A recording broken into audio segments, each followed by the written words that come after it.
ये देखो 8 जनवरी 2020 का क्वेश्चन है।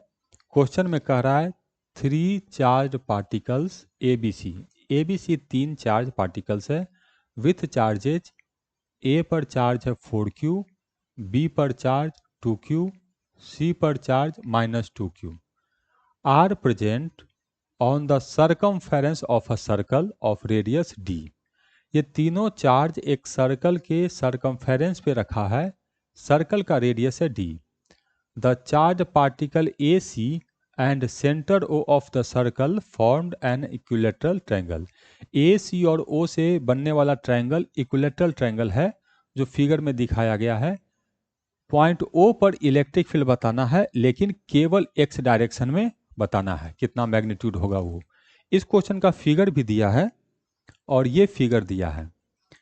देखो पॉइंट A पर चार्ज है -4Q, पॉइंट B पर चार्ज है 2Q और पॉइंट C पर चार्ज है -2Q। ये x एक्सिस है, y एक्सिस है। ये जो लाइन बना रहा है 30 डिग्री, इधर से 30 डिग्री, ये 150 डिग्री, तो इधर एंगल हो जाएगा 30 डिग्री। तो पॉइंट O पर इलेक्ट्रिक फील्ड बताना है। कैसे करेंगे? सबसे पहले A के कारण लिखते हैं, तो ये नेगेटिव चार्ज है तो इलेक्ट्रिक फील्ड इधर होगा। तो पॉइंट A के कारण इलेक्ट्रिक फील्ड हम लोग को इधर होना है। ठीक, कितना होगा क्या वो भी हम लिख सकते हैं। हाँ, इसका मैग्नीट्यूड होगा K और चार्ज है 4Q, तो 4KQ डिवाइडेड बाई इस पॉइंट से इस पॉइंट के डिस्टेंस का स्क्वायर, तो D²। तो चलो A का तो निपटारा हो गया। अब B देखते हैं, तो B एक पॉजिटिव चार्ज है तो यहाँ पर इलेक्ट्रिक फील्ड इधर होगा। तो पॉइंट B पर इलेक्ट्रिक फील्ड हम लोग को इस डायरेक्शन में होना है, फोर्थ कोऑर्डिनेट की तरफ बना दिए, इधर होगा। कितना होगा ये भी बता सकते हैं। हाँ, KQ, तो चार्ज है 2Q, तो ये हो जाएगा 2KQ डिवाइडेड बाई इस पॉइंट से इस पॉइंट के डिस्टेंस का स्क्वायर, D²। इस चार्ज का भी काम खत्म। ये वाला चार्ज नेगेटिव चार्ज है तो यहाँ पर इलेक्ट्रिक फील्ड इनवर्ड होगा, तो इधर ही जाएगा इलेक्ट्रिक फील्ड। तो इलेक्ट्रिक फील्ड हम लोग को इधर जाएगा। ये हो गया। कितना होगा ये भी बता सकते हैं।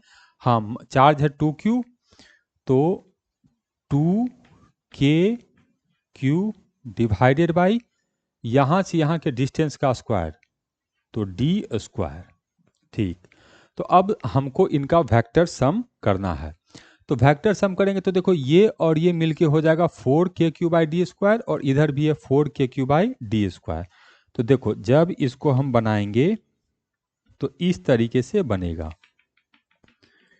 एक वेक्टर है हम लोग को इधर और ये है हम लोग को 4KQ/D², और एक वेक्टर है हम लोग को इधर, ये है हम लोग को 4KQ/D²। दोनों वेक्टर इधर है, ये और दोनों वेक्टर, ये एंगल है हम लोग को 30 डिग्री और ये भी एंगल है हम लोग को 30 डिग्री। तो ये तो आइसोसेलस वेक्टर्स हो गए। तो आइसोसेलस वेक्टर का रिजल्टेंट जो है वो बिल्कुल बीचों बीच जाता है, तो इनका रिजल्टेंट इधर होगा।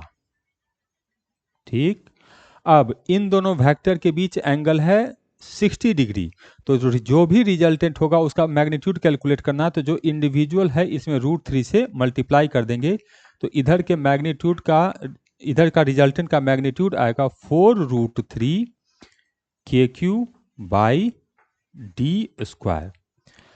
आपको अगर ये डायरेक्ट लिखने में प्रॉब्लम है तो आप कंपोनेंट ब्रेक कर लीजिए, उससे भी आपका आंसर आ जाएगा।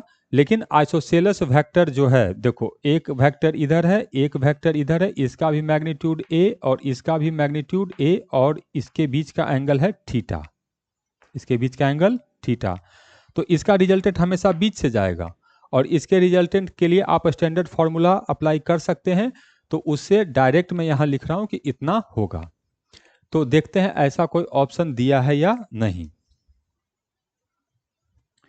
तो 4√3 होना चाहिए। नहीं नहीं, ऐसा तो कुछ है नहीं, के है ही नहीं, के को उड़ाना पड़ेगा।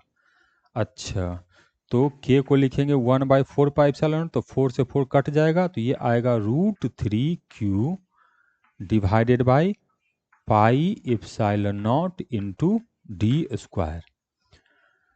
तो √3 क्यू अंदर में नहीं, क्यू बाहर में होगा, ये बाय मिस्टेक है, क्यू बाहर में होगा। √3 Q by pi epsilon not D square. तो करेक्ट आंसर है ए।